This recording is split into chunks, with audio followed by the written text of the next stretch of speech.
जो ये हमारा जंपर है, ये जंपर के नाप से कटिंग हो रही है, बॉडी मेजरमेंट नहीं है। तो जो बॉडी मेजरमेंट नहीं होती है उसमें हम सेम काटते हैं, इसमें लूजिंग नहीं छोड़ते। कस्टमर का ऑर्डर होता है कि यह कपड़ा हमारा बिल्कुल फिट है, इसी के नाप से काटना है, तो उसमें हम लूजिंग नहीं छोड़ेंगे। अगर ये बॉडी मेजरमेंट होता तो हम चेस्ट में 3 इंच या 2.5 इंच की लूजिंग डालते हैं, वेस्ट में भी 2-2.5 इंच की लूजिंग डालते हैं और हिप्स में भी 2-2.5 इंच की ऑल ओवर में लूजिंग डालते हैं। मगर ये है जंपर के नाप से। तो मैं आपको बताने वाला हूँ कि इसका दामन 22 है, हिप 22.25 है और वेस्ट 20.25 है और चेस्ट 21.5 है। यानी ये एक पल्ले का, आगे के पल्ले का नाप होता है जिसमें दोनों को कवर किया जाता है।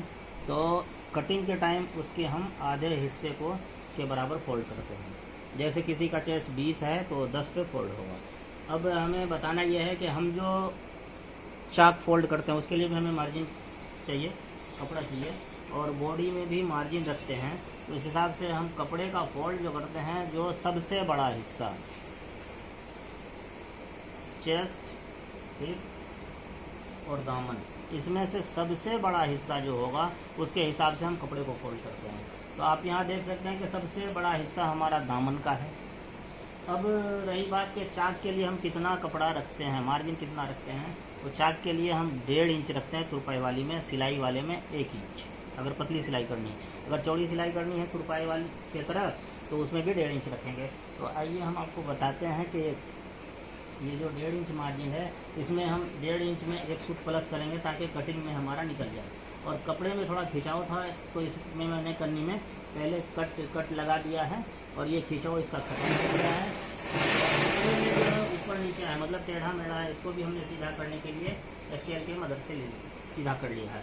अब आप देख सकते हैं कि हमने स्केल यूँ रखा, इसको फोल्ड यूँ किया कि 1.5 इंच एक, उसके बाद दामन 22 है तो 11 पे हमने मार्क लगाया। और अब इसी हिसाब से जो टोटल कपड़ा आया हमारा 12.5 इंच एक सूट, तो यहाँ से वहाँ हम उतने ही पे फोल्ड इसको कर दिए। अब देखिए दामन 22 है तो हमने 11 पे लगा दिया, 22 है तो 11 में एक सूट कम, 20 है तो 10 में एक सूट कम, और यहाँ है 21.5 तो 11 पे हमने लगा दिया। अब इसका शोल्डर 12 है। शोल्डर में हम क्या करते हैं, मार्जिन के लिए 3 सूट कपड़ा एक्स्ट्रा लेते हैं। 12 है तो आप देख लीजिए 12 ये हो गया और 3 सूट एक्स्ट्रा ये हो गया, ये सिलाई के मार्जिन के लिए। अब आर्मोल इसका जो है पूरी गोलाई है 17.5। अब इसकी भी हम पैमाइश कर लेते हैं, देख लीजिए 17.5 आ गया राउंड में। अब देखिए यहाँ से हमको सीधा वाला स्केल उठा के सीधे निशान मार लेंगे, मार्जिन का निशान मार लेंगे। उसके बाद ये हम दामन के लिए रखते हैं 3-3.5 इंच, ठीक है। तो हमने 3-3.5 इंच पे मार्क कर लिया है। ये कटिंग का मार्क है, ये फोल्ड का मार्क है। अब देखिए यहाँ कमर, चेस्ट, वेस्ट में जो हम शेप डालेंगे यूँ, स्केल रखा यूँ मार्क, ठीक, यूँ और यूँ। उसके बाद ये जो है शोल्डर, इसको हम थोड़ा सा अंदर की तरफ रखेंगे, ठीक है, और इसे राउंड घुमा लेंगे। अब इसकी हम करते हैं कटिंग। मार्क हमारा कंप्लीट है, अब करते हैं इसकी कटिंग। देखिए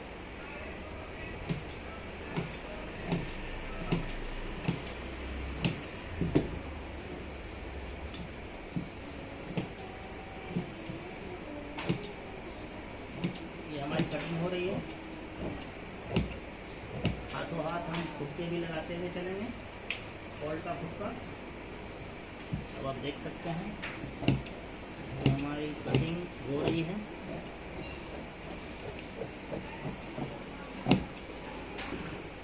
कहीं से भी कपड़ा को ज़्यादा और कम कट नहीं करेंगे, काटने का जो हक है वो पूरा का पूरा अदा करेंगे।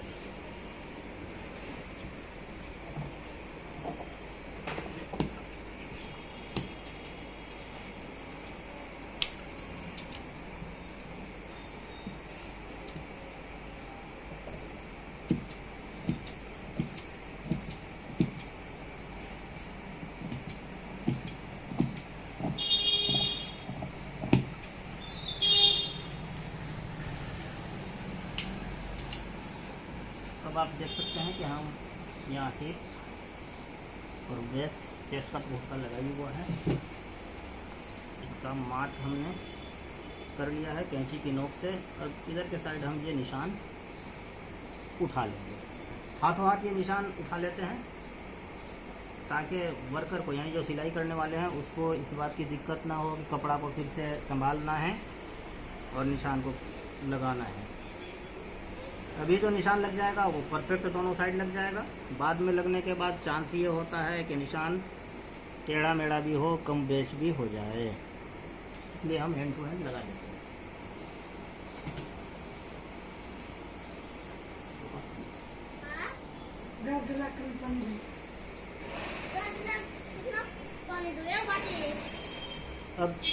अब देख लीजिए कि सेम उसी तरह हमने 12.5 इंच पे फोल्ड किया है बैक पल्ला को। बैक पल्ला को फोल्ड करने के बाद हमने उस पर फ्रंट को बिछा दिया।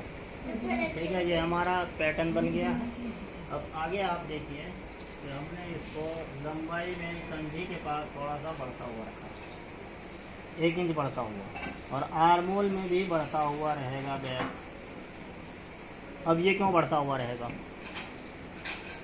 बढ़ता हुआ इसलिए रहेगा कि अगर हम बैक और फ्रंट को बराबर काट देते हैं तो पहनने के बाद फिटिंग सही नहीं आएगी। कुछ लोग क्या करते हैं, फ्रंट को बड़ा काटते हैं, बैक को छोटा काटते हैं, तो होता है कि आगे का पल्ला पीछे की तरफ खिंचाव हो जाता है और वो पेट पे उठ जाता है, वो सही नहीं आता। अगर ये चीज़ हम बढ़ता हुआ नहीं काटेंगे तो हमारा हाथ हमेशा आगे की तरफ रहता है, तो ये चीज़ यहाँ सोल मारेगा।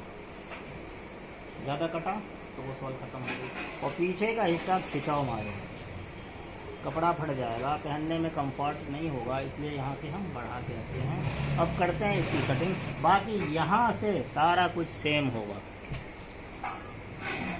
अब देख लीजिए हम इसकी कटिंग कर देंगे।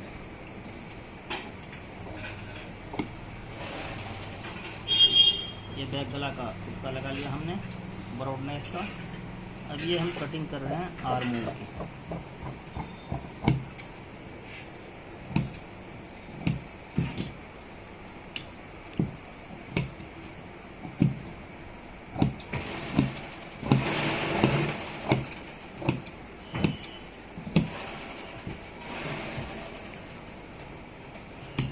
हम सेम उसी फुटके पे फुटका को उठा लेंगे। ये चाक का फुटका है, ये वाला कमर का फुटका है। अब देख लीजिए हम सेम इसी पैटर्न पे इसे उतार देंगे।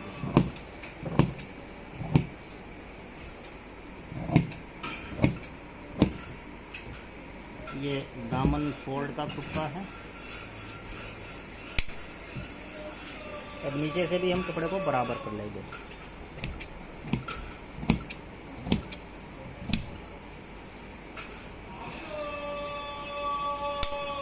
ये हो गई हमारी बैक पल्ले की कटिंग।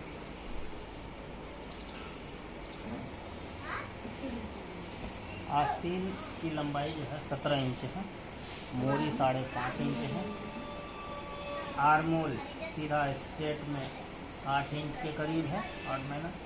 अब आप देख लीजिए हमने 8 इंच के करीब रखा, 8 माइनस पे रख दिया। 5.5 पे इसका मार्क लगा दिया।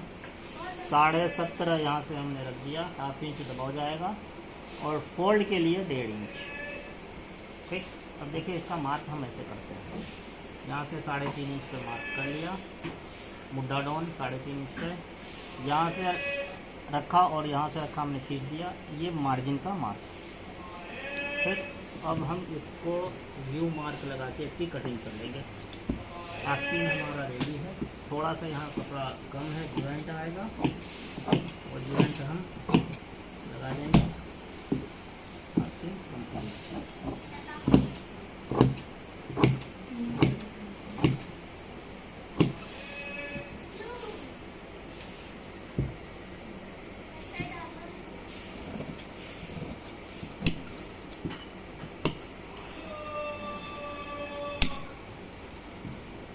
ये हमने खुद से लगा लिए और यहाँ से कैंची के नोक से दूसरे पल्ले पे भी हमने मार्क उठा लिया। अब हाथों हाथ हम इस पे मार्क कर देंगे। ये मार्क सिलाई का है। अब हम आगे का हाला छापते हैं। ताकि पता रहे कि आगे का कौन सा है, पीछे का कौन सा है। और ये छांटना ज़रूरी होता है, नहीं तो वहाँ पे शॉल मारेगा बगल में, आगे के साइड और पीछे के साइड बढ़ता हुआ इसलिए रखते हैं कि खिंचाव पहनने के बाद ना आए। पहनने के बाद कपड़े में खिंचाव ना आए। थोड़ा सा ज्वाइंट आया, अब इस ज्वाइंट को हम लगा दें।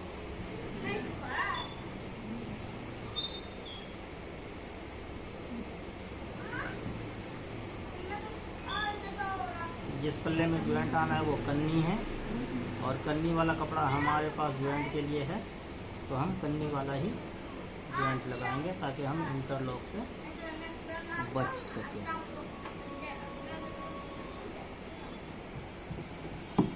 अभी हमने ज्वाइंट काट दिया। इस तरह से हमारी कंप्लीट कटिंग हो चुकी है। हाथों हाथ बैक गला भी हम काट ही देते हैं, या बैक गला में हम फ्यूजिंग से पलट देंगे। नहीं, फ्यूजिंग से नहीं पलटे, काट ही देते हैं, बिना फ्यूजिंग के बनाते हैं। तो बैक गला हमारा 5 इंच है, तो गले का नाप हम यूँ करते हैं, थोड़ा सा बढ़ा लेते हैं, 5.25 इंच गले का नाप तिरछा नापते हैं। गले का फैलाव और सेंटर का नाप लेते हैं। और गले का शेप बैक आमतौर से गोल ही होता है, हम भी इसे गोल ही काटते हैं। ये हमने गोल गले का निशान लगा दिया, और अब इसकी हाथों हाथ कटिंग कर देंगे। इसमें पतली पट्टी तुरपाई के लिए लग जाएगी। ये हो गई हमारी कंप्लीट कटिंग।